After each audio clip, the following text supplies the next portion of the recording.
Olá, aluno do segundo ano médio.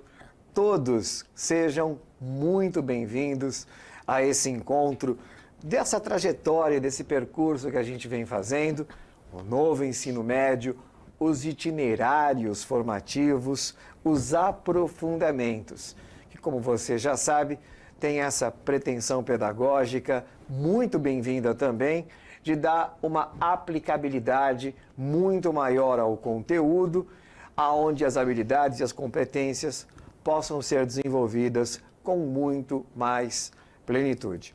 Eu sou o professor Alcides Guerreiro, não só de História, mas, acima de tudo, um professor, que a gente vai fazer aqui uma abordagem muito relacionada às ciências das humanidades, mas que a gente vai abranger muito mais isso, trazendo consigo a interdisciplinaridade, na medida em que eu convido para copilotar a aula, trocar uma ideia e trazer novas abordagens para esses contextos, a minha amiga, a professora de Biologia. Seja bem-vinda, professora Priscila Ortega. Olá, pessoal. Olá, estudantes. Alcides, muito obrigada pelo convite. Espero que os nossos alunos e quem possa aí estar nos assistindo, que essa aula seja mais interessante ainda para eles, ainda mais que a gente está num momento onde a gente vai sistematizar os nossos pensamentos, tudo o que a gente viu até agora, dentro desse aprofundamento e dentro desse componente também. Então vai ser, acredito eu, que vai ser uma aula então para a gente refletir bastante sobre tudo o que a gente aprendeu até agora, Perfeito. A gente vai aproveitar para fazer um fechamento. A Pri tinha falado aqui do componente, dos aprofundamentos. Vamos colocar no LED, então, para a gente ver isso mais de perto. Olha lá, o aprofundamento é o hashtag. Quem duvida, divide, multiplica. E a unidade curricular, números também importam. Onde a gente quer sempre estar humanizando as estatísticas, humanizando os dados numéricos. E o nosso componente é o componente número 4. Olha lá, trabalho, política e pensamento econômico. A gente está na atividade integrada número 1 e a gente está finalizando, inclusive, todo o percurso da atividade integrada número 1, com a chamada sistematização número 2, onde nós vamos trabalhar pela segunda vez os procedimentos de mapas mentais. Pri, dá uma olhada para o nosso aluninho aqui, dá uma olhada para a nossa aluninha e diz para a galera o que é uma sistematização. Nesse momento, então, é como se fosse então, a finalização da nossa atividade, Então, seria o momento onde a gente vai aparar aquelas arestas que ficaram aí no meio do caminho e é o momento também onde a gente vai relacionar todo o conteúdo e as temáticas que a gente viu até então. É um momento também onde a gente vai, às vezes, desenvolver, algum produto final. Isso não necessariamente é obrigatório dentro da sistematização, mas seria então um momento onde a gente faz aquela reflexão geral sobre tudo o que a gente viu durante toda essa atividade, Muito bem colocado. E para o professor, além de tudo isso, pode ser também um momento da avaliação, aonde o professor então vai se ater a esse fechamento e aproveitar a partir disso para poder mensurar, para poder aferir, para poder verificar o aprendizado dos alunos e, de uma forma até diagnóstica e prognóstica, prever os resultados, trabalhar os resultados, projetar esses resultados para aquilo que virá depois, que é a atividade integrada número 2. A gente falou, Pri, nesse trabalho que a gente fez na atividade integrada número 1, onde a gente está vendo aqui as relações de produção de riqueza, que a gente chama de trabalho. Trabalho são relações de produção de riqueza.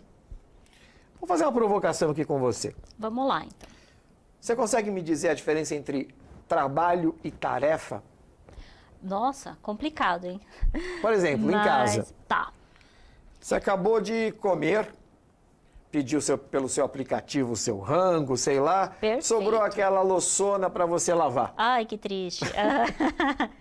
Então, eu diria que Isso nesse é tarefa momento... ou trabalho? Eu diria que nesse momento eu estou realizando uma tarefa, porque eu estou realizando uma atividade, mas eu não estou sendo remunerada por essa atividade. Isso. É uma atividade apenas ali para manter a organização da casa, né? E também para não juntar, por exemplo, moscas, mosquitos, né? Baratas e outros insetos para não me trazer doenças, né? Então eu diria mais que aí seria uma tarefa, porque não estou sendo remunerada e estou realizando essa atividade para manter ali toda a organização e funcionamento da casa. No trabalho, aí sim eu estou realizando uma tarefa, estou realizando uma atividade, na verdade, só que aí eu estou sendo paga para realizar essa atividade. Está gerando algum tipo de riqueza. Exato. Que, no caso, se é você que fez e você que recebe a paga, essa riqueza está ficando com você. Por exemplo, se você fosse trabalhar fazendo aí a manutenção da limpeza numa casa, aí você cobraria para lavar essa louça, evidentemente. Então, por que eu estou comentando tudo isso? Porque o nosso componente, ele fala de trabalho, ou seja, ele fala de atividades que geram riqueza. Ele fala de política. E se eu estender essa provocação novamente? Para você, senhorita, o que é política?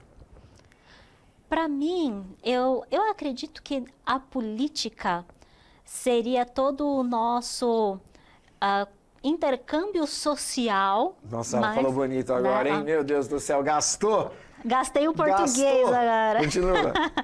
Mas seria nesse sentido, né? O intercâmbio social, onde eu, ao mesmo tempo, às vezes executo uma atividade, uma tarefa, né? E também, por exemplo, entrego ali também algumas...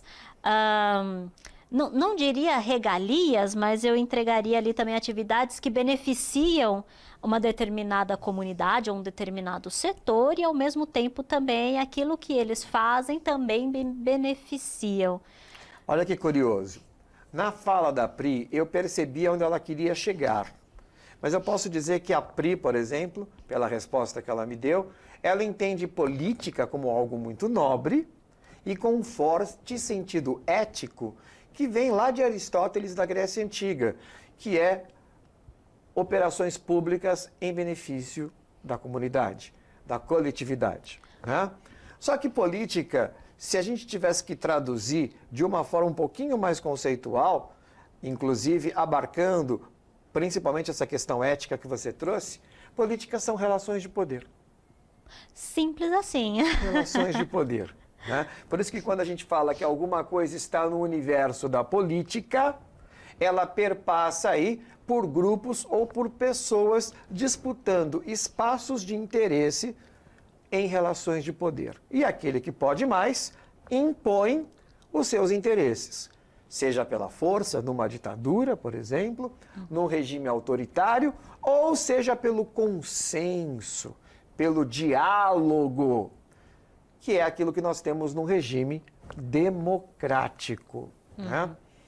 Olha que curioso. O primeiro grande povo da antiguidade no Ocidente a trazer uma sofisticação muito ampla para a política foram os gregos, para variar, né? Tanto que, muito embora, acho que você deve se lembrar, que os gregos deram a primeira noção de democracia que nós temos na história, que inclusive é uma palavrinha grega. Cracia é forma de poder e demo, aquilo que vem do povo, aquilo que vem do cidadão. Lembrando que na Grécia nem todo mundo era cidadão. Você não seria, por exemplo. Puxa vida! Porque os gregos, eles eram uma sociedade ultramachista, quando a gente fala dos atenienses. Os escravos não seriam cidadãos, né? Mas quando a gente tem essas questões aí que arbitram as relações de poder, a gente tem a chamada política. E, por último, a gente tem pensamento econômico. Economia é uma ciência, Pri.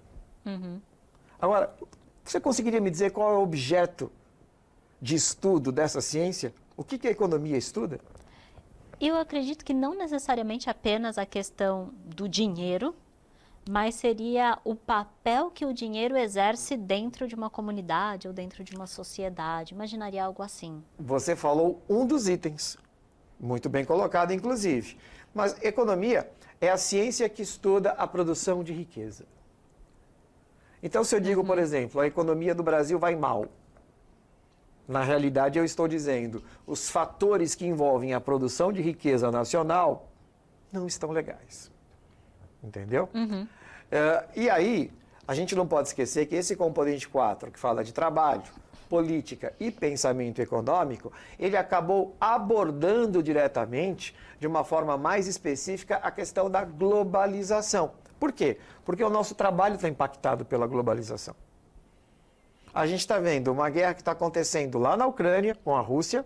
Afetando os preços Afetando aqui o preço no da país, energia, né? afetando o preço dos alimentos, fazendo com que bolsas de valores entrem aí em estresse, fazendo com que preço de commodities também mudam, que relações internacionais e geopolíticas comecem a passar por uma mudança. E tudo isso acaba impactando em nossa vida local, porque por uma questão tecnológica, econômica e, por que não, até política e cultural, a gente está bastante impactado pelo processo de mundialização.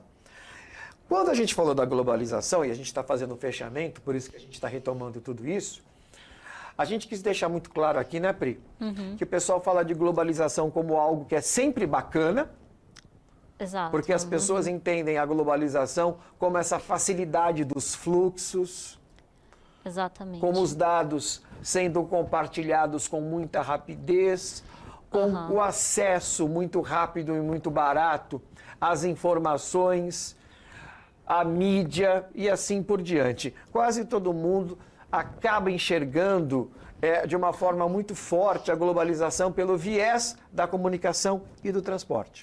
Mas eu lembro, inclusive, que acho que foi em uma das nossas aulas, né, que a gente falou também como que isso atrapalha também essa questão da informação que é tão rápida e que é disseminada de uma maneira também, assim, tão veloz, né? Como que essa informação, ela se escapa e a gente não tem tempo, muitas vezes, nem de parar para pensar e raciocinar sobre aquela informação também, né? Foi Então, muito bem colocado o que você falou, e você também já deve ter mediado alguma aula minha dentro dessa perspectiva de globalização, onde a gente centrou a ideia de que nem tudo é flores na globalização.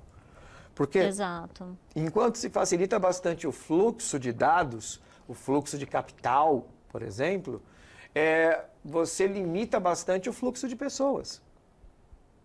E quanto mais pobre é a região, mais ela ela se vê globalizada do ponto de vista dos fluxos dos dados, mas ela se vê banida, ela se vê segregada do ponto de vista da integração humana.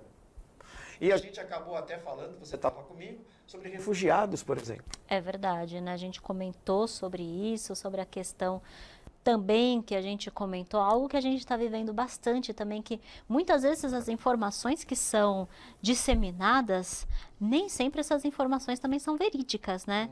Então a gente tem muito aí também essa questão de o quanto de informação que a gente consegue compreender e captar num determinado espaço e período e tempo. Mas será que essas informações que a gente também está tendo acesso são informações de qualidade?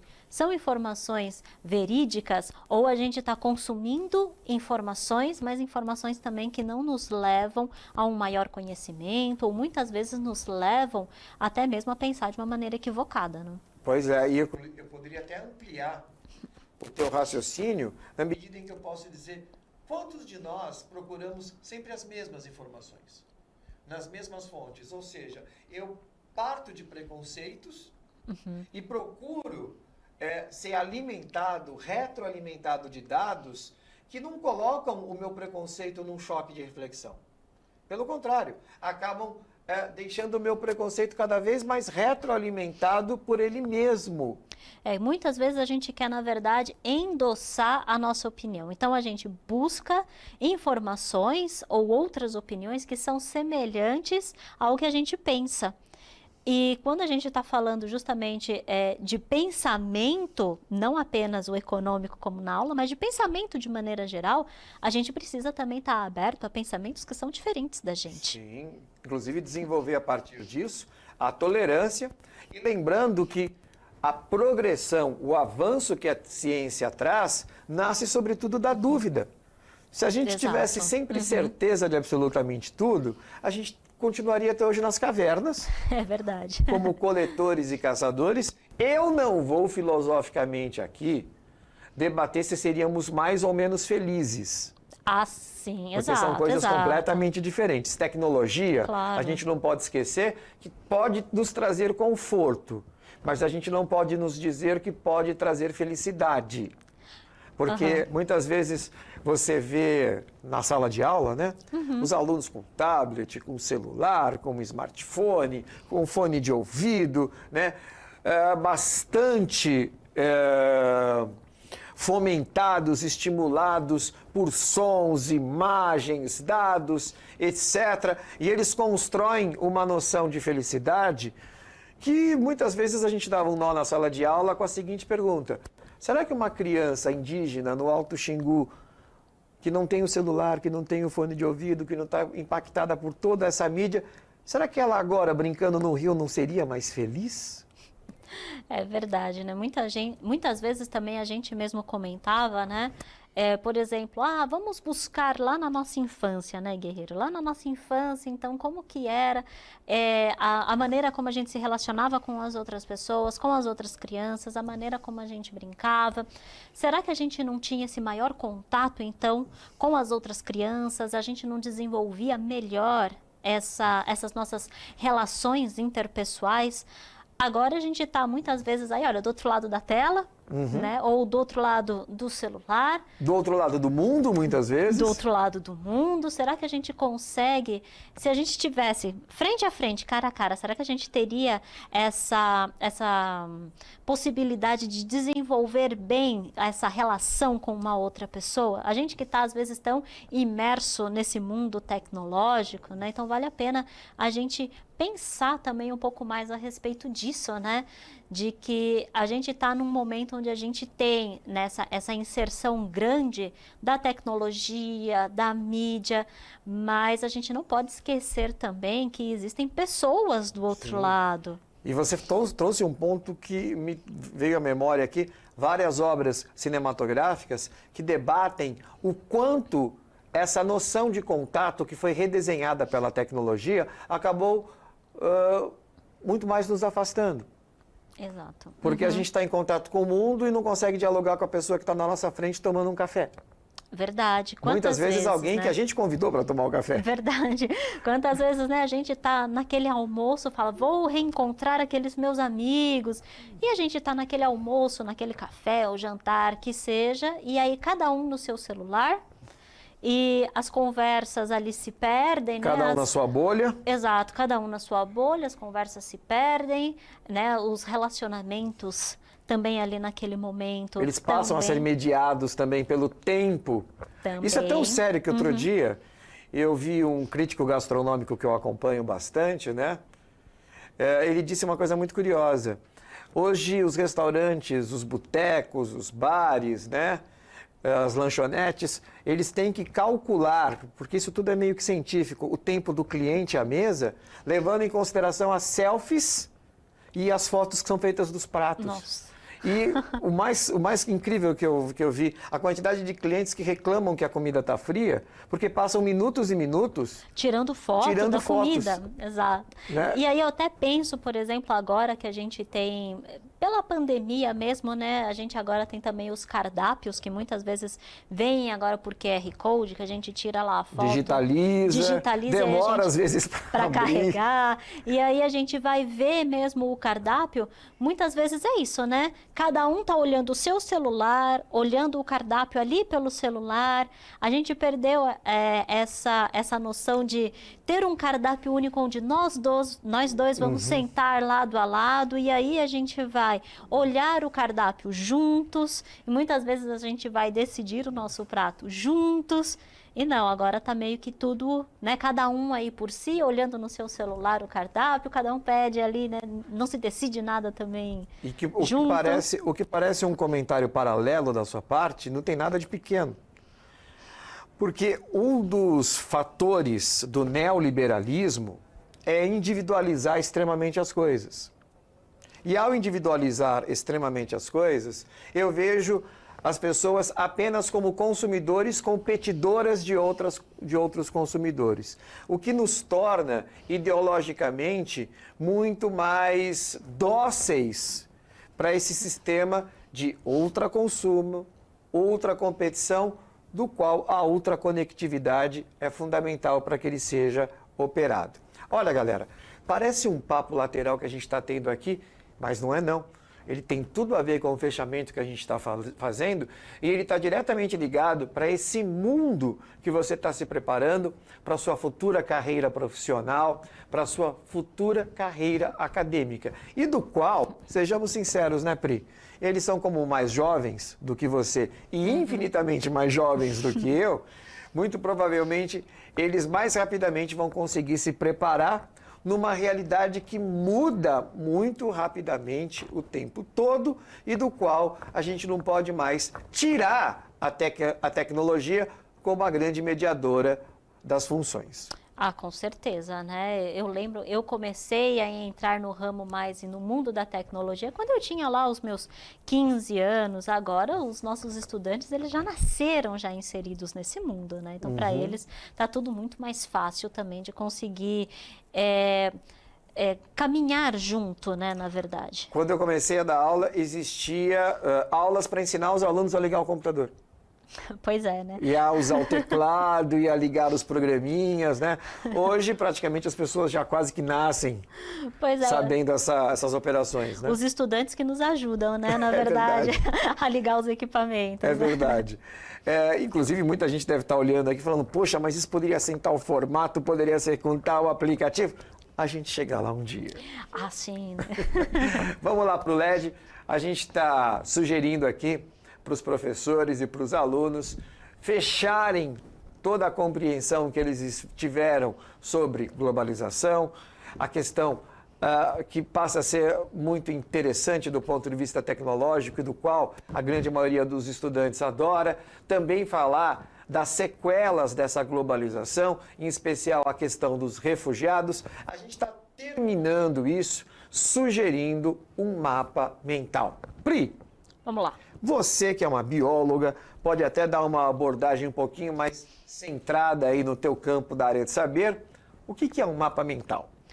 O mapa mental seriam aí as conexões que a gente faz, né? Então, durante toda essa atividade, todas as aulas que a gente teve, né, que os nossos estudantes então acompanharam com a gente, eles desenvolveram ali conhecimentos, ou eles retomaram conhecimentos, eles desenvolveram ali também aprendizagens, retomaram temáticas, conteúdos, assuntos, e aí o mapa mental ele vem justamente para fechar tudo isso. É o momento onde a gente consegue então fazer todas as conexões.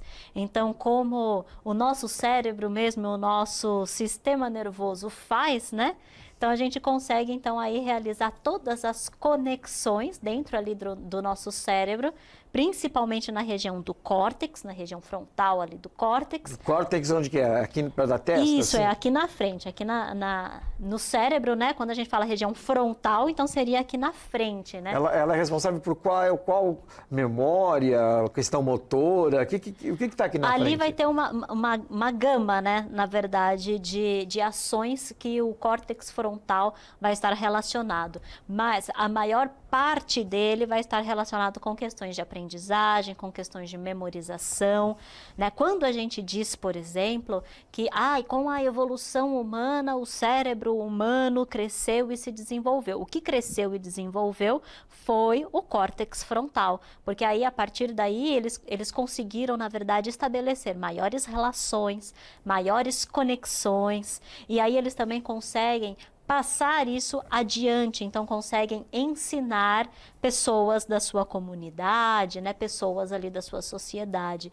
Então, a região ali do córtex está relacionado a isso, com aprendizagem, memória, com conexão de informações, e claro que aí isso também está, né, aí junto, né, com o nosso conhecimento. E o mapa mental vem justamente para isso, né? Para a gente conseguir realizar, então, todas essas conexões de tudo o que a gente aprendeu nesse componente desse aprofundamento e também estabelecer conexões com outras temáticas que a gente viu, às vezes, ou em outros componentes de outros aprofundamentos, ou até mesmo que a gente participa no dia a dia, que tem a ver, por exemplo, com o nosso cotidiano. Bacana. A gente vai desenhar agora o que a Pri falou. A Pri falou tudo tão bonitinho, a gente vai desenhar agora. Olha lá, tudo aquilo que a Pri falou, a gente está desenhando. Aí, olha. Olha lá, está no LED, é o mapa mental, trabalha a memorização, que também é uma habilidade. Claro. Não é a única, não deve ser um fim em si mesma, mas Exato. é uma habilidade que a gente não pode também desprezar. O aprendizado, transformando informações que podem ser ideias, que podem ser textos, em tópicos, estabelecendo conexões entre tais tópicos e o dado central a ser compreendido. O mapa mental acaba desenvolvendo o poder de síntese, que é muito importante. Né, Pri? Você conseguir Sim. dizer com poucas palavras uma informação, uma reflexão. Quando você vê um poder de síntese bem operado, uma habilidade de síntese bem feita, significa que o seu aluno, que o seu colega compreendeu perfeitamente uma sentença que às vezes tem muitas palavras. A gente desenvolve também o poder de análise. Sem a capacidade de analisar, a gente não consegue ter a síntese. E olha que curioso, né, Pri? Quando a gente tem o mapa mental, o cérebro, ele entende os tópicos quase como desenhos, como imagens. Então, até onde eu sei, me corrija se eu estiver errado, isso vai para o campo visual. Exato. E é absorvido pela memória de uma forma muito mais rápida do que se a gente tivesse que decodificar um texto palavra por palavra. É como se a gente fotografasse aquele rol de informações, todo ele interconectado, não é isso?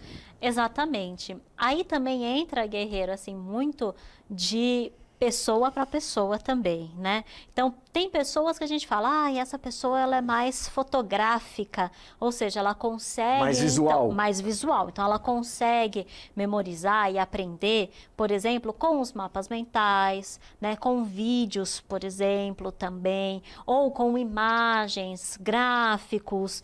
Então, ela é uma pessoa mais visual. Outras pessoas conseguem aprender melhor, né, os conteúdos ouvindo.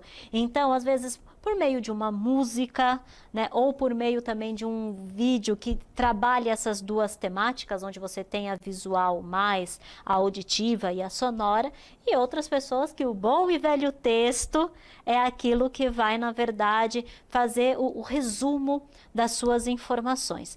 Eu, por exemplo, eu gosto de trabalhar mais quando eu estou aprendendo alguma coisa, né? Eu estou em alguma temática nova, eu gosto de trabalhar com o texto mesmo. Então, tudo, por exemplo, que eu vou assistindo num vídeo, ou que eu vou escutando quando alguma outra pessoa, um professor, né, vai me falando, eu vou anotando. Então, para mim, isso é mais válido dentro do meu processo de aprendizagem. E aí, cada estudante precisa se conhecer e encontrar aí como que ele consegue aprender mais, né? E a gente está dando a oportunidade com esse encontro, que é o segundo, para que o aluno, dentro dessas manobras, desses procedimentos, desenvolva também a técnica do mapa mental. Claro. Que, de repente, pode ser aí um procedimento muito interessante. Eu, por exemplo...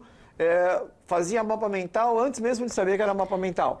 Eu lia o texto, já ia colocando os tópicos, ligando uma setinha com o outro. E fazendo as conexões. E fazendo as conexões, e de repente aquele texto de várias páginas virava um esquema. Virava um esquema, né? E por isso que a gente tem aí a questão do processo que vocês estão olhando no LED. Olha lá, a gente deixa aqui alguns exemplos para vocês desenvolverem os mapas mentais, inclusive usando palavras-chave, que de repente, aí na sua casa ou na sala de aula, você pode trabalhar de uma forma mais detalhada. Pri, a gente está chegando no final, passou rápido, né? Passou super rápido. Dá um tchau para a galera. Vamos lá então, pessoal. Guerreiro, muito obrigada pelo convite. Espero ter contribuído aí para a aula e a gente se encontra numa próxima oportunidade. Mais do que contribuiu, abrilhantou e sou eu quem agradeço. Queria deixar aqui o meu tchauzão para a galera. A gente se encontra na próxima. Tudo de bom, gente. Tchau, tchau. Bye, bye.